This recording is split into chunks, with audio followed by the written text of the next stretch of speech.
Hello guys, ari na guys, amo na ning sadya guys. Kaya may mga bituon nang gasililiga guys. Mot sa lingwan Pasko na tanan nila guys, sadya gini karon guys. Nagapadimaan na gid guys, kadali na lang Pasko guys, ari na guys, nagatinulo ng mga lintings gid guys, bilay sing kamatis gini guys. Grabe nga tuburan guys, wala untat guys, tipuga. Grabe gid guys, oh. Ano na lang ni man?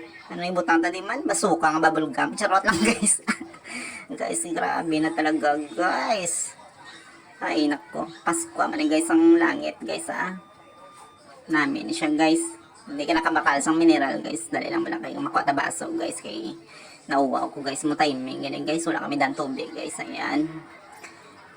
Amen na natin yan guys. Kasi galing yan sa langit. Blessings yan guys. Ayan. Nagari na guys, kompleto na gito guys. Kung may balde, may labador, ari kay dugangan dapat isang kabo. Guys, na bilang guys ang obra sa aton guys, ang oras guys, so pinanagkop tato yung guys, pinanagasang sampa guys. Grabe. Dito guys, butang ko na lang karumpoy yung kagurami mo. Charot lang guys. Sandali lang guys, kakompletuhin natin guys. Ayan, rinola, kalanan sang ido, balde, labador. At ayan na nga guys, sinista ka na guys ng mga manuwit guys, palaka, kukak guys. Guys, like and share guys my video guys, charot-charot lang. Thank you guys.